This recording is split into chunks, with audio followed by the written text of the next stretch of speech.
everybody. Welcome to the Face the Music podcast. We are your hosts. I'm Sarey. Emanuel Brown. And I'm super excited to be here. Ever since we announced this on social media, we've gotten so much love, and it's just very overwhelming to see the amount of love that we've gotten before we even dropped. Right. And so, the Face the Music podcast is sponsored by our sponsor, Lemon Perfect, right here. Thank you so much, Lemon Perfect, for sponsoring our podcast. If you haven't had Lemon Perfect before, how do you describe this? It's like It's lemon water that tastes good. Tastes with good. flavor. Yeah. So you have, this is a blueberry acai. Yes. Is it acai or? Acai. It's It's acai. Yes. Acai. Full of flavor, not No sugar. sugar. No Yes. sugar. Yes. Drink more Drink lemons. more lemons. Wait, can we toast? Yeah, absolutely. Okay. And let's take a sip. Let's take a sip of this. So good. So actually, this is my first time having this flavor. Yeah, it's my second time.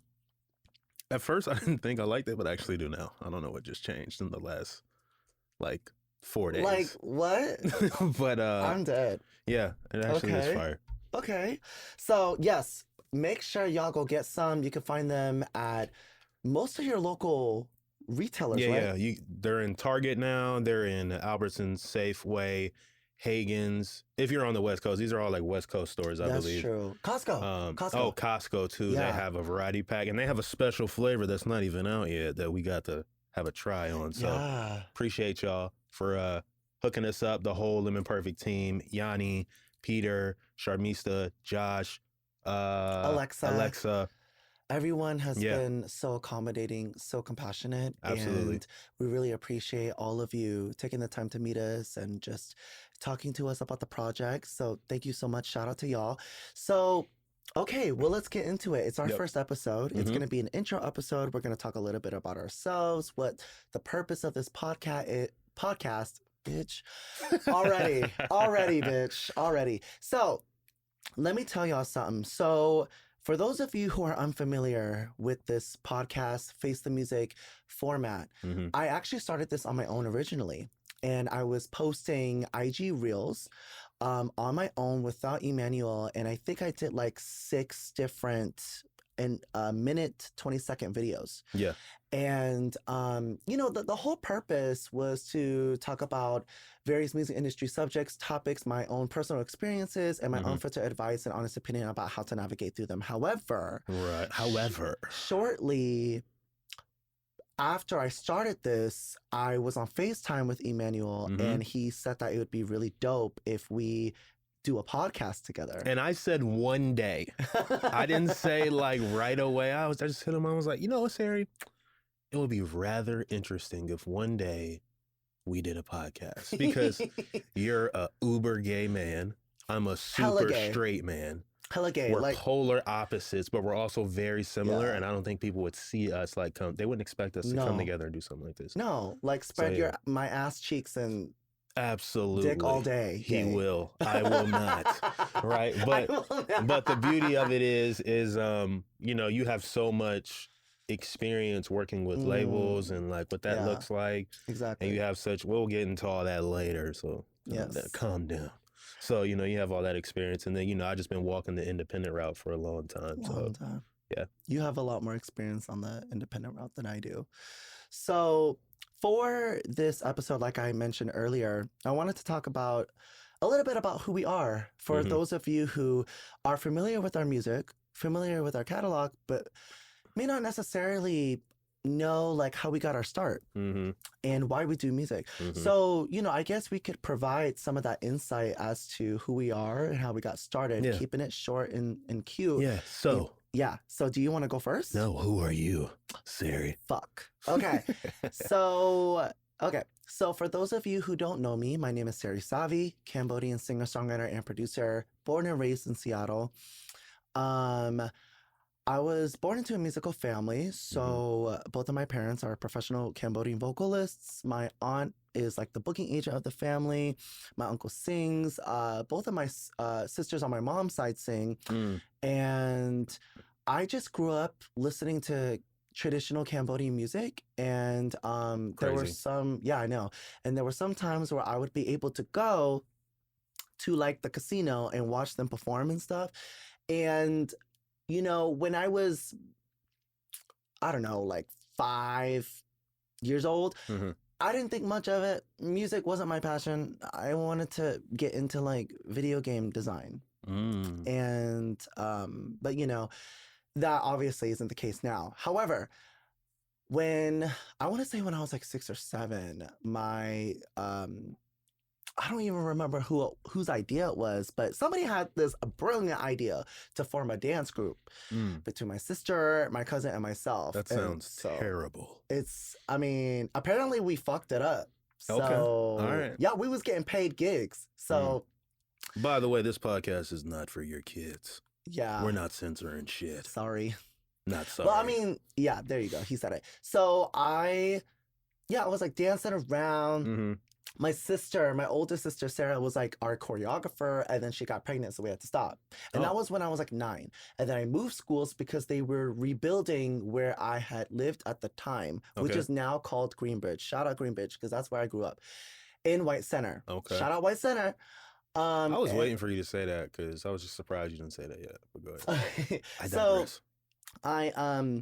So I grew up in White Center. Mm-hmm. And when I went to Mount View Elementary for 3rd and 4th grade, I got enrolled in choir for the first time. And that's when I discovered my love for music. And then I didn't realize this, but like I could hold a note. So I was like, okay, cool. And my sister at the time was dating this guy who had worked with an indie label at the time. So like when I was, I kind of just listened. How I learned how to sing was singing to Radio Disney. Wow. Yeah. So like High School Musical, all of that shit. And like I was such a High School Musical like fan. So you need like more energy. Like you are so, as we go on with these episodes, I better see you like busting down. So anyway, yeah. So we, so I just sang to High School Musical. I practiced like imitating singers on the radio. Okay. And then when I was like 12, that's when my sister's boyfriend showed me like some DAWs for the first time. So that was the first time I got exposed Explain to the people what a DAW is who don't know what that is. Okay, listen, my brain's not working right now. Digital audio workstation. Yes. So like Pro Tools, Logic, Ableton, FL Studio, Cubase, these are considered DAWs, right? Like they can handle music production and also just music recording in general. That's just like the music terminology. So whenever you hear engineers say, or just people in the music industry say DAW, that's what they're referring to, is those programs. So he showed me Cubase, and that's why I've been a Cubase fanatic ever since then. Hey, Cubase, give this man a sponsorship. He be talking about Cubase over everything all the time. I don't understand why. Bro. Like, he'd be like, Cubase is the blah, blah, blah, blah, blah. And I'm like, come on, bro. Like, nobody gives a shit. Like, dude, Cubase is so underrated. Bitches need to use Cubase more. No one in Seattle uses Cubase. I met in my whole career, I just met one engineer just last year that uses Cubase. And that's fucked because Cubase is like so UI friendly. Anyway, so tangent over. So like he got me into songwriting, whatever. And then like when I was 15, I like signed like a single deal with the label that was based in Orange County that is now defunct. What is a single deal for people who don't know what a single deal is? It's literally when you sign a deal to give the record company one song. So it's like a contract where it's like you are agreeing to either license or provide a master, and a master is basically like when the label owns the song. Well, it depends. You can most deals I've seen are like exclusive master agreements, which means that you're giving the record label the right to own your song. Right. If you do exclusive licenses, that's basically like you have the exclusive right to basically exploit the song, but you don't own it. Yeah, for a certain amount of time. Exactly. Right? Yeah. Gotcha. So it refers to the copyright of the song. Okay. Bitch, the fuck? So anyway, I did that. at the time I didn't know shit. Nobody in my family really knows record label shit. So like mine either. Yeah. So I signed away the master rights, but it doesn't matter. The song is shit anyway. And so anyway, so yeah, signed single deal, you know, that was whatever. And then signed like an actual like management deal when I was like 16, and then got dropped. Yeah, I got dropped within like 6 months. We didn't even do shit. Like we had like a whole music video planned and everything. We were gonna go to the middle of the desert and shoot it. Yeah, because it was my idea too. And then yeah, that was that's also the first time I got exposed to house music too, when I was 16. Wow. Explains so much. Yeah. So much, right? much. So but obviously like I told you, and like I tell most people all the time, it's like my heart is with R&B. Like I grew up Aaliyah, Missy Elliott, Timbaland, icons, legends. Come on, legends only. We'll get back to that later. So anyway, so I mean, kind of from when I got dropped from the management deal up until now, I've just been kind of working on music, and then it wasn't until 2019 when I actually signed a single deal that worked out. So like, you know, because when I say worked out, I mean in the sense of like it was what the label would consider commercially successful. So like measuring metrics like streaming numbers and sales. And... Was it beneficial to you though? Like did it work out being beneficial to you as well? Oh yeah. It worked in my favor. 3 months, and I talked about this on the All Game podcast too, the podcast that you did. With that Marina crash King. and burned. So a couple of years ago. We will not talk about that ever again on here. Again. So anyway, yeah, so fast forward, you know, I started getting all these opportunities, whatever. And, you know, the song was like, I was getting tagged by DJs that were playing it at like the fucking stadium and like, I might be butchering this, San Siro Stadium. Yeah, so Where's that? Where's that located? It's in Italy. Ooh. It's in Italy. So, international superstar. Oh my God, stop. Sarey savvy. Stop it. So yeah, they started playing, you know, at the stadium. DJs were tagging me. I was very confused. And then I went to go see it, and I'm like, oh my God, they're playing me on the radio. And yet nobody in America fucking knows me. I'm dead. No one knows me here. But the Italians love me. And so guess what? I love the Italians. I love America too, but y'all came late. And that's okay. We'll get into that a little bit later. I mean, I'm not like bitter about it, but yes, he is. He's slightly bitter. He's slightly bitter. Ever since then, I've just been working with labels on like a single deal basis. So, but you know, record deal is like the umbrella term. So like, because I don't want people snooping in my fucking business, I will just tell people I sign record deals, and there's like this misconception that people are like, oh, so like you're a signed artist. No, I'm still independent. Yeah. I just, you know, record deal is the umbrella term, and then there's like the album deal, the single deal. Yeah. So the 360 deal. The 360. Oh, such a great deal. So great. The partner share music deal. We love those. Yeah. We love a good 360. We love when someone takes all of our money and, you know, we can't recoup shit. We do not. He's being very sarcastic. So you'll learn that very quickly. But anyway. $500,000 advance, no royalties. No royalty. I'm dead. So anyway, that's a little bit about me. That's a lot. It is. I know. Can't live up to that. I can't live up to that. You guys, I overshared a little bit, but tell the people, who the fuck are you? And why should we give a fuck? Well, just for advance notice, you don't have to give a fuck about who I am, but I give a fuck about me. Can you just talk about yourself? Anyways, I digress. My name's Emanuel Brown. I'm from Newport News, Virginia. I told you we get back to that later. You know, all the legends you talked about that influenced you in R&B, hip hop. You know, they're from my area of Virginia, the 7 cities area. Stand up, 7 cities. That's disgusting. Stop doing that. But yeah, so I don't really come from a musical family as much as Sarey does. I did learn that my father was in a music group in the 70s. That didn't work out. I also learned, too, that I have a cousin when I sort of started getting into rapping around like 12, 15 years old. He used to work in the business, too. Really? In New York. But what? And I reached out to him. I was not ready, but I reached out to him. I was like, hey, man, can you give me some advice? And he really was just like, fuck off. Oh, really? Yeah, that's basically what he told me. He was like, fuck off, go figure it out. So, and then I just never heard from him again. But, yeah. Why? Okay, sorry, go ahead. Did you get it? No, it's still right there. It's gone. It's gone. Anyways, we digress. But yeah, so I do hip hop, R&B, neo soul music. Those are my three. Okay. My big three. Tell them. I'm Tell them. I'm dead. So yeah, I moved out to Seattle in 2013. This is where I've seen a lot of my success as an independent artist. I didn't really see a lot of opportunities back home because, to my knowledge, there wasn't any at the time. Right? There wasn't really like places to perform and all that stuff like that. Now you got Something in the Water Festival, which is like a humongous thing that Pharrell and all them do. At the, like, which just ended. Yeah, it just ended. It just ended. So just so y'all know, time of recording this festival was literally 2 weeks ago. Yes. So when you see this festival has been long gone by now. Maybe like a month. Yeah, a month and some change. Anyway. But anyways, I digress.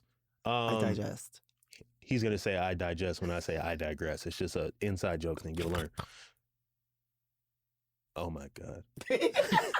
But anyways, Robert's face. Yeah, his face. Shout out to Fibonacci Studios for having us in this beautiful place. We'll Robert! have Robert Ironman on here in the next season when we do this. Can this handle this? It won't like distort, right? Can you just stop? Okay. See, we didn't do all that shit when he was talking. You see what just happened? As soon as I start talking, he's just like, fuck him. Sorry, go That's ahead. what he just did. I'm listening. He doesn't care about the independence. Huh? I'm listening. I'm dead. Anyways, so yeah. Yeah, I got into music on accident. I just seen a lot of younger kids when I was like 12, 11 years old rapping, you know, just rap shit. Just normal rap shit, beating on trash cans or pencils and shit, done, lunch tables. So I got interested. I was intrigued by how people can make music that will impact your entire life. Okay. You know what I mean? Like, isn't it crazy how like somebody's words can like literally like affect how you feel? That's like, to me, I was just like, that's the greatest magic trick.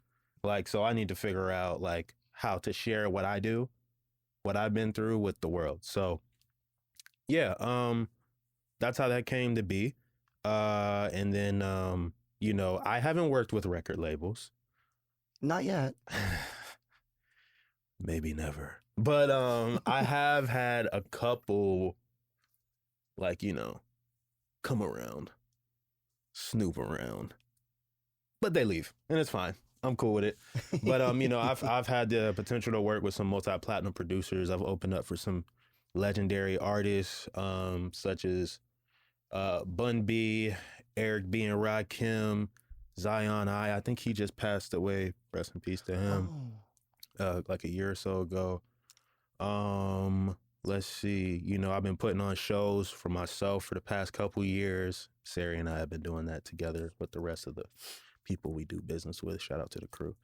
And then let's see. I've just been putting out music for a long time. Since 2016, 2018 is when I really started like getting some traction. 2019 is when I got the first multi-platinum producer placement type deal with another guy that I used to do music with. He shall not be named.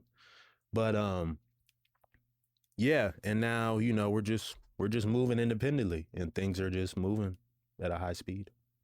So yeah, that's it. That's all you're gonna share. What else should I share? Like I shared I shared my whole life, and I feel like you shared like a piece. But that's fine if that's all you're comfortable with let's talk about this for a second before we move on. Sarey is an overshare, and I'm an undershare, right? So what we do best for each other is I'll be like, yo, tone it down. And he'd be like, nah, bring it up. So that's why he just said that to me. Undershare, overshare, and there's also right share. I'm dead. Like Uber. For sure. I mean, he wants me to talk my talk, right? Yes. Well, I mean, that's why we're setting this up. No. But anyways, anyways, like, so I've worked with DJ Ep.1, who is a multi-platinum producer, who's worked with Ludacris, Young Jeezy. Great song, by the way. Can you tell them the name of the song? Yeah, the song is called Friend or Foe 2019 with Fresh C. He is the artist that I had worked with on that song. Nice. Shout out to him for making that happen. I've been in certain situations where I've been able to talk to people who work at Hip Hop DX, Apple Music, a lot of these reputable companies. I just booked a sponsorship with another company. Yeah, I think everything should be straight by then. It's called Label Coin. It is the Robin Hood of music. So that's they so are cool. basically doing where you can buy into my music, right, and get paid every time my music is streamed on Spotify. You can buy a different percentage. The Very more money interesting. you spend, the more you can make off of whatever, how my song goes. So yeah, we're working on that. And then we got, the limit perfect. So it's beautiful. Yeah, is that better? Yes. Oh my Jesus. That's fantastic. Yeah, so how did we get to this point of Face the Music podcast? I know we briefly talked about it. Yes. I know you talked about how you were doing, the Instagram reels. Right. On your Instagram. I was fine without you bitches. Absolutely. So Face the Music, what made you want to do that? Well, I wanted to provide some value and insight for other artists, because I feel like it really was more so about creating community through sharing personal experiences and looking out for other musicians. Which everybody in this room is about. Yes. Even the owner who's running this podcast for us is definitely about that. Yes. And we love that. Yeah. Because we don't get enough of that. Yeah. At least my personal experience has taught me that here in Seattle. And so I just want to do that for other people. Mm-hmm. And because I know that it could be hard to navigate, music, the music business is very complex and it's changing all the time. And to get with the times, it's difficult. So that's really what this is about. But also talk about relevant issues at hand. A lot of podcasts out there do the traditional interview style, right? And, a lot of, I've reached out to a couple of podcasts, didn't get booked. So he's super petty, y'all. So y'all gonna understand, he's petty as a motherfucker. If you do him dirty, he gonna let you hear it. He gonna tell you about it. And that's one thing I really respect about this man is he's gonna keep it honest.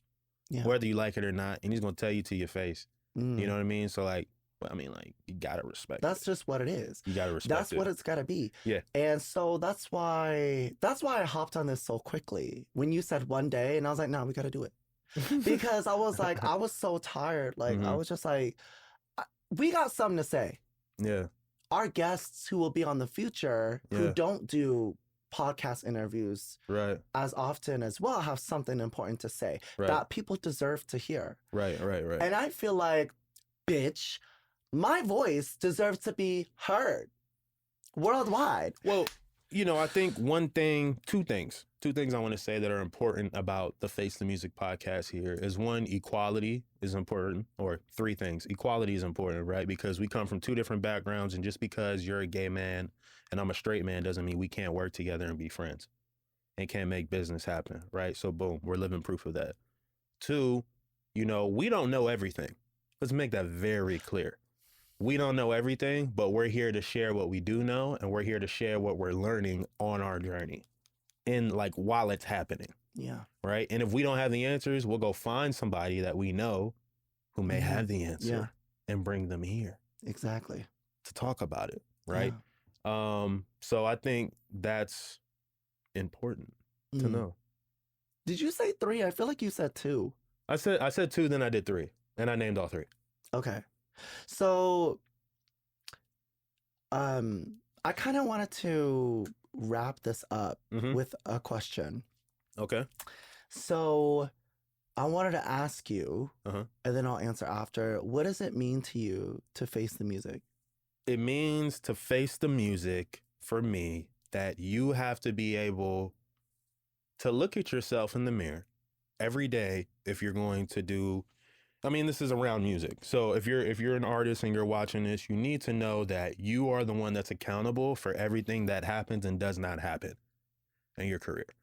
If you want an editorial placement and you don't end up getting it, think about why you didn't get it. right? If you want to go book a show, think about why you didn't book the show. Did you do everything necessary to make that happen? Mm. And even if people tell you no, that doesn't mean Mm. that you're not good enough. Maybe you're just not ready yet, Mm. right? And just because you can't build a relationship with said person, I had somebody say to me that I really respect in this industry who's been doing it for a long time, has labels, works with very big people. And I asked him one time, I'll get to my point.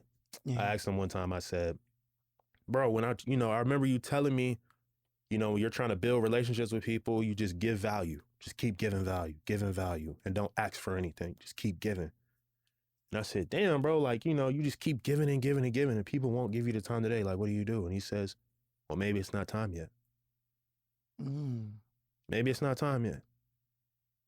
Just keep doing you. Don't be a weirdo, and it will happen. It'll happen. Don't be a weirdo. That's his thing. Yeah, that's what he thinks. I'm gonna send this to him too when this comes. I'm gonna send it to him and see what he thinks about it. Okay, well, clearly that person and I cannot work together because no. I think y'all would actually work very well together. Actually, You think so? I know so. That's a great philosophy, I guess. Well, because he said to me, and then I'll ask a question. No, go ahead. He said, the thing is that most people will only follow people, most genuine people will only follow people that they're interested in seeing succeed. Right? Mm. And that hit me different because, like, I know the people he has connections with. Mm. And, like, he's been following me for years since the moment I've met him, when I had nothing, when my followers were nothing, when I was streaming on nothing.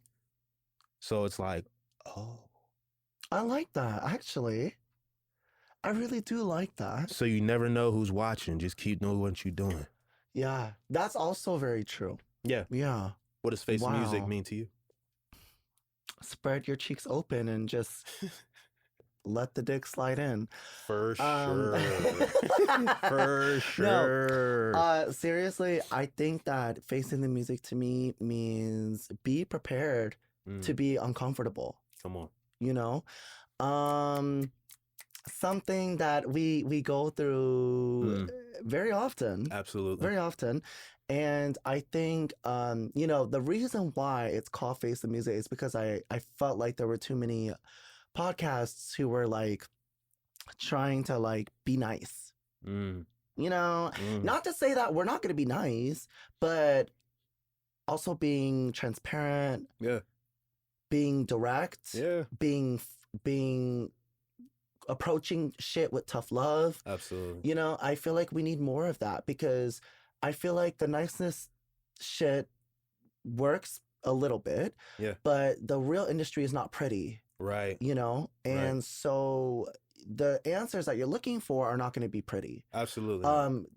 Your journey to getting those answers are not going to be pretty. Yeah. And so I feel like what I hope people get out of this podcast, which I want you to tell what you would like the viewers to get out of this podcast too, is I want them to leave each episode feeling like I built tougher skin today. Like if someone tells me they don't like my music, I'm cool with that. And I could just move on, and not be like me. Because sometimes when people tell me they don't like my music, sometimes I'm just like, bitch, do you do music? What kind of music do you do? What the fuck do you know about music, you motherfucker? I've been doing this for 10 plus years. You gonna tell me my shit ain't good? I've been doing this for years. That's how he be. Yes. I have my moments. We all do, though. We all do. In all seriousness. But I want people to leave with that sense of like feeling like, okay, I left. I gained more knowledge. I feel more mentally capable of doing this because I think a lot of shit in the music industry is like it's all about how I truly think that you are what you think. Yeah, absolutely. So I want people to leave thinking like I am good enough to do this. Absolutely. I left with a better sense of like what the music industry is actually like. For sure. And the way that people treat you or talk to you. And so, these are going to be real stories, real experiences from real people, people who are just like us, where they want to look out for other musicians. Yeah. But what about you? What do you hope that people get out of this? I think you said it all. Honestly, the only thing I would say, no. The only thing I would add on is I think I want people to know that this shit ain't easy. And this is not for the weak-hearted. No. Not I like at all. that. Right? And then you have to be like, even though we're doing a podcast called Face the Music, we are dedicated to our music entirely. Yeah. That is our main priority. Yeah. This is just something that adds on to that because it shares our experience in what we are actively doing and pursuing our music career. Right now, as we're recording this, music is happening. Yeah. Music is already up, ready to go. Music is already something that is just, it keeps working itself with the way we do our business. So I want people to know that no matter what you do, you have to have a plan, you have to be prepared, and you have to know that if it doesn't work and you gave it your all, and 100% you gave it your all, I mean like everything, not like 99.5, I mean 100%, you gave it your all. Right. Then if it doesn't work, at least you tried.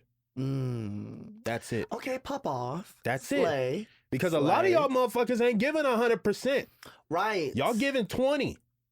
And y'all want other people to do the work. We not doing the work for you. We just giving you the game on how we did it for you to go do it. That's me. I'm giving 20. I'm giving 20. And look, we're not here to shit on any other podcast or anything because there's a lot of great ones out there. Yes. Keep doing what you're doing. Thank you for making that clear. We love what they do. I love the Cheat Code podcast. I love Ari Herstand's Ari's Take podcast. Ari Herstand. I love them. I actively watch their podcast. I love $1 Million Worth of Game, Breakfast Club. I love all that shit. And I'm sure, there's some that you love too. But yes. Pretty much the same ones. Yeah. The same ones. Yeah. I watch them all the time religiously. So it's like there's always something to learn. And that's what we want y'all to take away from this. Period. And Paradox. Face the fucking music. Face the fucking music. So that being said, thank you so much everyone for tuning in. Make sure you like, comment, subscribe, share this video. Oh. One thing we forgot to mention. What? We are YouTube only. Yeah. We are YouTube only. Yeah, because I'm lazy. We're lazy because we like it's not just you, motherfucker. I'm not trying to put this shit everywhere either. Right. So if you want to find this podcast, it's on the YouTube channel. But dead ass though. It's not because we're lazy, actually. Yeah, it's really not. We're just being clear.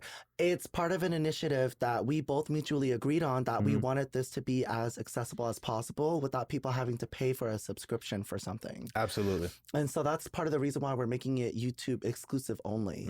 But down the line in the future, maybe we'll if it is demanded, we will consider putting it on Spotify and things like that. But for now, at least for the first season, we're going to keep it on YouTube. So yeah, please like, subscribe, comment below. Let us know what you thought of this first episode. Let us know about our background. Was there anything that you learned about us that you didn't know about us before? Also, you know what? Leave some questions. What are some questions that you would like for us to answer in the future? Because we could definitely take those and turn those into podcast episodes. Yeah. So go ahead and do that. And also make sure to give us a follow on our social media. We're going to be leaving it in the description box down low. There will be no Face the Music of podcast social media. No. Right? Yeah. It's just our page. It's just our page. It's just Sarey Music. Yeah. It's just music by E. Brown. The merch everywhere. Right. He has merch too. So and shout out Lemon Perfect. Yeah. One more time, please, because they're the real ones here. This wouldn't have been possible without them. This is good shit. It is. Go cop it. Go cop it. And it's good for you. Yeah. It's good for you. It says keto certified vegan, certified carbon neutral, all that good shit. Full of flavor, zero sugar, baby. Yes. So that being said, thank you so much for tuning in. We love y'all, and we'll see you every other week. Oh, you know what? I forgot. We should mention that too, bitch. So we are so damn forgetful. We have so much going on. So forgive us. We're going to be dropping episodes every other Tuesday. At 7 p.m. Pacific Standard Time. yeah. Okay. Come on. So that's another thing y'all should know. But so tune in on the not next Tuesday, the Tuesday after that for the second episode. Come on. We love y'all. Thank you so much for tuning in. Mwah. Keep holding my hand up. Like this.